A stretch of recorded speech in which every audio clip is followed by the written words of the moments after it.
Nakapag-check out na nga daw ang guest at may mag-check in naman mamayang alas 3. Kaya naman eto at for the go ang inay natulungan si Tutoy na maglinis dahil wala yung tagapaglinis ni na ate. Kaya naman samahan nyo ako at pupunta tayo doon sa kabilang tower.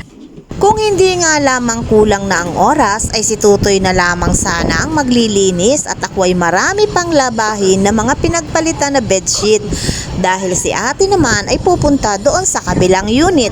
Kaya naman are for the go ang inyong inay at sabi ko nga ni ay sige at ako naman ay maalam din yan. Ako pa ay may experience din naman ako niya ang linis na gayaan. Ay di ari na nga ni kaya samahan nyo ako. Tayo. Medyo malayo-layo rin ang lalakarin kasi nga ni ay ilang tower ang pagitan kaya dini sa parking dini lamang tayo magalakad at magapalipat-lipat tayo ng elevator. Ay naku, sanay ang inyong inay sa paspasang lakad, napapagarin eh. Sabi ko nga ni kay Tutoy ay videohi, aring view bago tayo magsakay ng elevator at hindi pa naman nagabukas, dali. At pagkalabas nga ni ng elevator ay ari na kaunting lakad na lamang ay nandini na yung kwarto. At ayan ang aming nadatnan na lilinisin. Ayan, tingnan ninyo. Oh, isang pahapyaw. Madali lang yan, walang problema. At eto na ang process. O, di ba? Pasado ba ang inyong inaylin na maging housekeeping? Ayan. O. Konting pawis din naman sa pagbabacuum at punas-punas. So, ayan, napakaganda na, o, di ba? Ready na sa guest. At ang sabi nga ni ate ay nandun na daw sa lobby. Kaya naman, dali-dali na kami ni Tutoy na lalabas at sila naman ay papasok na. So, ayan. Muli, maraming salamat at ito ang aking a day in my life. Nakadalawang kwarto rin kami nang nilinis ni Tutoy. Kaya naman medyo may pagod din ang inay. At eto na, pabalik na ulit kami sa room ni na ate. Again, thank you for watching and bye-bye.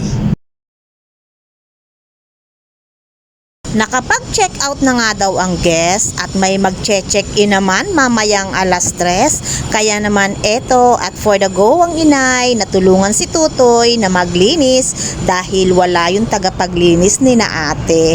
Kaya naman samahan nyo ako at pupunta tayo doon sa kabilang tower.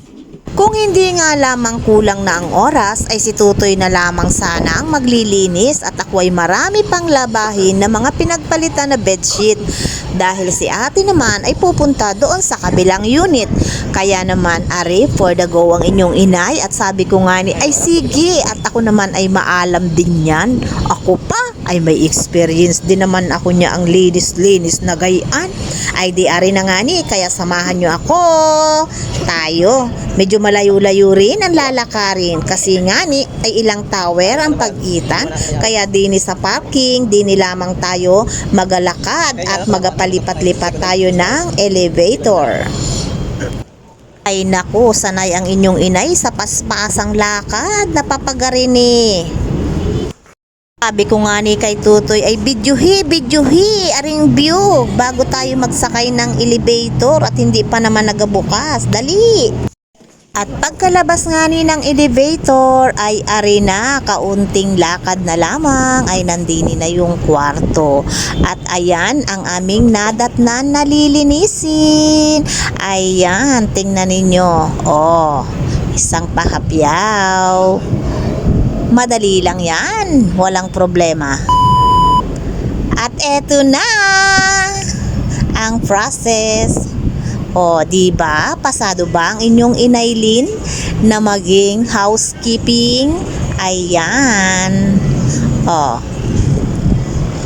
Konting pawis din naman sa pagbabacuum at punas-punas. So, ayan, napakaganda na, o, diba? Ready na sa guest. At ang sabi nga ni ate, ay nandun na daw sa lobby. Kaya naman, dali-dali na kami ni Tutoy na lalabas. At sila naman ay papasok na.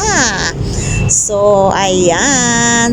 Muli, maraming salamat. At ito ang aking A Day in My Life. Nakadalawang kwarto rin kami nang nilinis ni Tutoy. Kaya naman medyo may pagod din ang inay. At eto na, pabalik na ulit kami sa room ni na ate. Again, thank you for watching. And bye-bye.